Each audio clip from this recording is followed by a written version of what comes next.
आइए इस एक्सप्लेनर में देखें कि सदियों से हमारी दुनिया का आर्थिक और सांस्कृतिक एकीकरण आखिर कैसे हुआ। तो क्या स्पेगेटी और आलू जैसे आम खानपान ने इस इंटरकनेक्टेड दुनिया की शुरुआत की? आइए पता लगाते हैं। प्राचीन काल में सिल्क रूट से केवल रेशम ही नहीं बल्कि अहम विचार और ज्ञान भी महाद्वीपों के आर पार गए। सोचिए, शुरुआती यात्री अपने साथ सिर्फ सामान ही नहीं बल्कि नए विचार और चेचक जैसी खतरनाक बीमारियां भी ले गए। आलू के आने से यूरोप का जीवन सुधरा, लेकिन इस पर ज्यादा निर्भरता से आयरलैंड में भारी तबाही भी मची। 19वीं सदी में तकनीक और साम्राज्यवाद के फैलाव ने दुनिया की दूरियों को बहुत ही तेजी से कम कर दिया। स्टीमशिप और टेलीग्राफ जैसी गजब की तकनीकी छलांगों ने परिवहन को बहुत तेज और काफी सस्ता बना दिया। लेकिन इसका दूसरा पहलू भी था। यूरोप तो खूब विकसित हुआ, जबकि उपनिवेश बने देशों ने भारी तबाही झेली। रिंडापेस्ट नाम की बीमारी ने अफ्रीकी अर्थव्यवस्थाओं को तबाह करके उन्हें यूरोपीय लोगों की मजदूरी करने पर मजबूर कर दिया।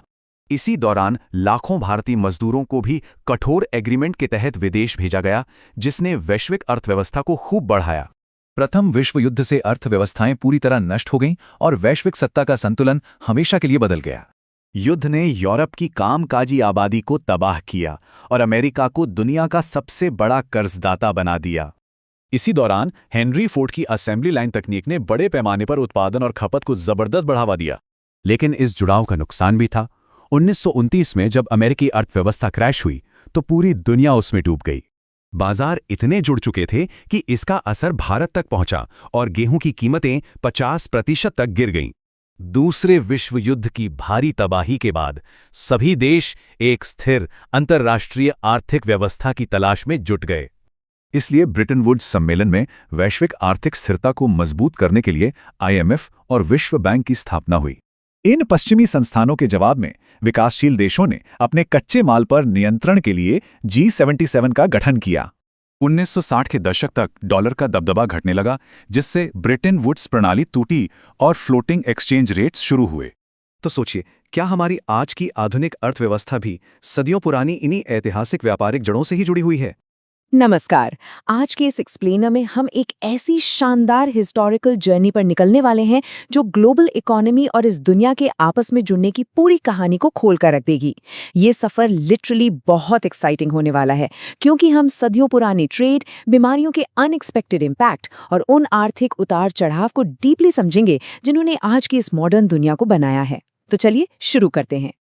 अब सबसे पहले इस एक कॉमन अजम्पशन को चैलेंज करते हैं कि ग्लोबलाइजेशन यानी वैश्वीकरण सिर्फ एक मॉडर्न इंटरनेट एरा की खोज है। अक्सर हमें यही लगता है ना कि दुनिया का आपस में जुड़ना बस पिछले 50-100 सालों की ही बात है। असल में सच्चाई इससे कहीं ज्यादा गहरी और पुरानी है। सोचिए, 3000 BCE यानी आज से लगभग 5000 साल पहले भी सिंधु घाटी की सभ्यता एक्टिव कोस्टल ट्रेड के जरिए वेस्ट एशिया से जुड़ी हुई थी। प्राचीन यात्री, ट्रेडर्स और यहाँ तक कि पुजारी भी हजारों सालों से बड़ी दूरियां तय करके सामान और आइडियाज एक्सचेंज कर रहे थे। सिल्क रूट्स इसका एक परफेक्ट एग्जाम्पल है कि कैसे एंशिएंट टाइम में ही दूर दराज के हिस्सों के बीच स्ट्रॉन्ग कल्चरल और ट्रेड कनेक्शंस बन चुके थे। तो चलिए आगे बढ़ते हैं प्री मॉडर्न वर्ल्ड की तरफ, जहां हम फूड्स और फ्लोज की आपस में जुड़ी इस कहानी को समझेंगे।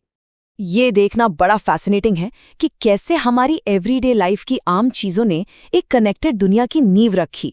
मेरा मतलब है, करीब 5 सदी पहले तक दुनिया भर में किसी को टमाटर, आलू और मिर्च जैसी बेसिक चीजों के बारे में कुछ पता ही नहीं था। Crazy right? ये सभी फसलें अमेरिकन से निकलकर बाकी दुनिया तक पहुंची। और क्या आपको पता है, चीन के नूडल्स ट्रैवल करते हुए पश्चिम में गए और वहां जाकर स्पगेटी बन गए। तो एसेंशियली ये फूड एक्सचेंज एक तरह से कल्चर एक्सचेंज का ही बेहतरीन रूप था। लेकिन अर्ली ग्लोबलाइजेशन सिर्फ नए खाने या कल्चर को शेयर करने तक लिमिटेड नहीं था। इसका एक काफी डेविस्टेटिंग बायोलॉजिकल इम्पैक्ट भी था। जब यूरोपियन कॉन्करर्स अमेरिकास पहुंचे तो उनके सबसे डेडली हथियार तलवारें या बंदूकें नहीं थीं। वो अपने साथ चेचक यानी स्मॉल पॉक्स के जर्म्स ले गए थे। वहां के ओरिजिनल इनहैबिटेंट्स के पास इन फॉरेन बीमारियों से लड़ने की इम्यूनिटी बिल्कुल नहीं थी, जिसके नतीजे लिटरली बहुत जानलेवा साबित हुए। ये जर्म्स कन्वेंशनल वेपन से भी ज्यादा खतरनाक निकले।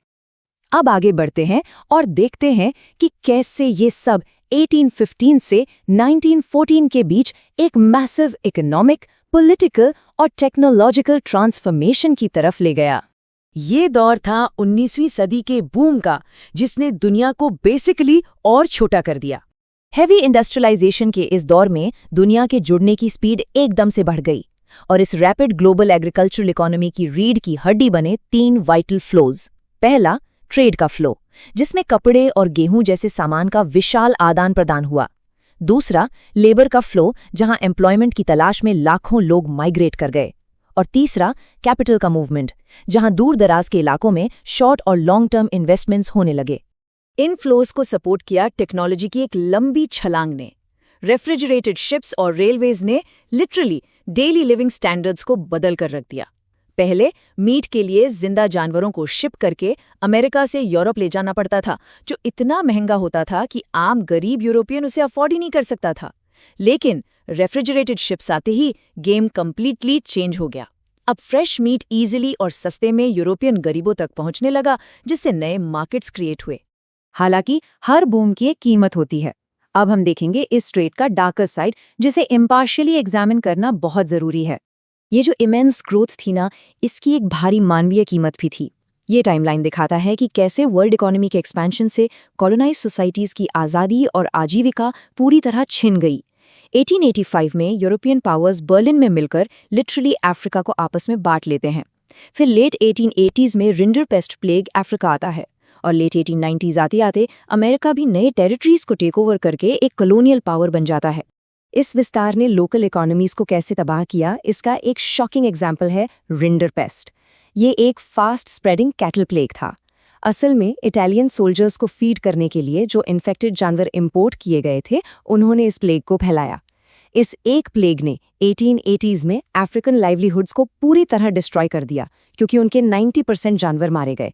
मजबूरी में वहां के लोकल्स को उन यूरोपियन माइंस और प्लांटेशंस में वेज लेबर करना पड़ा, जहां वो पहले बिल्कुल काम नहीं करना चाहते थे।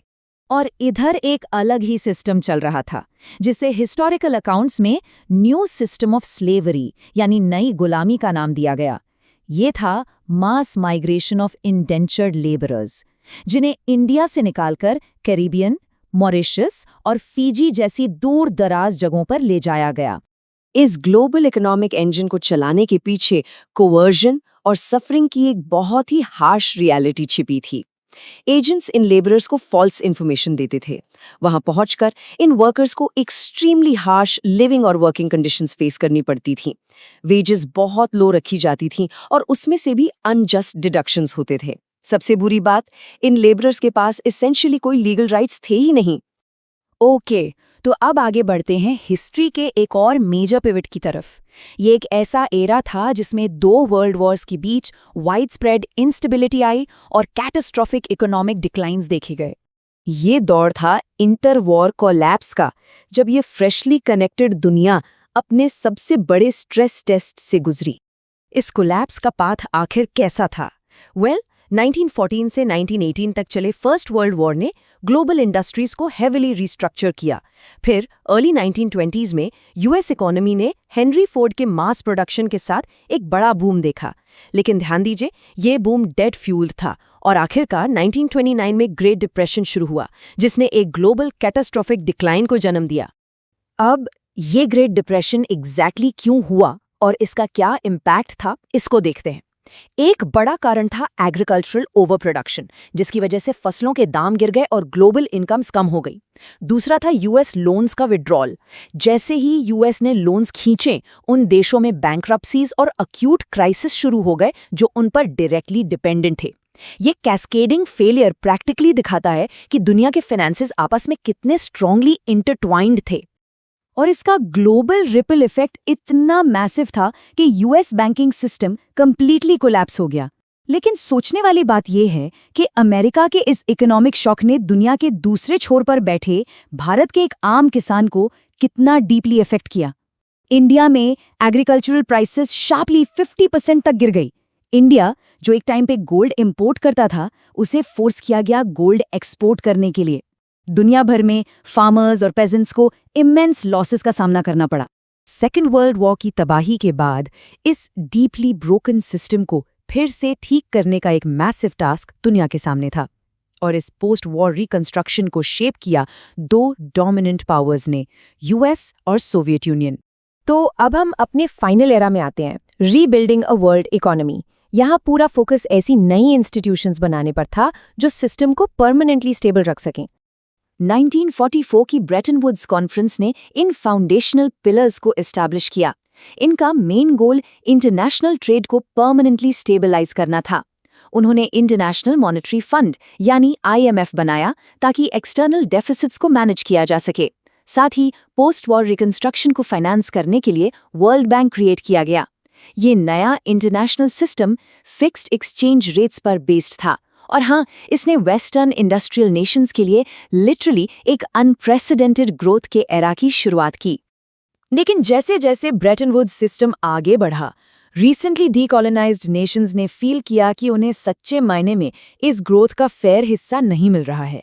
इसलिए डेवलपिंग नेशंस ने आगे चलकर G77 ग्रुप ऑर्गेनाइज किया।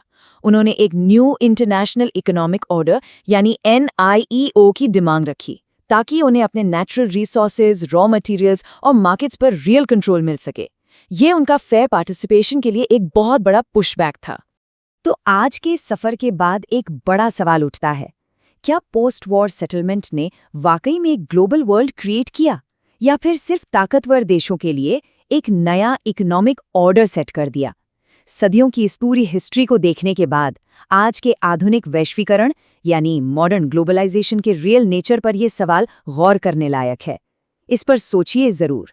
आज के इस एक्सप्लेनर में हमारे साथ जुड़े रहने के लिए बहुत बहुत शुक्रिया।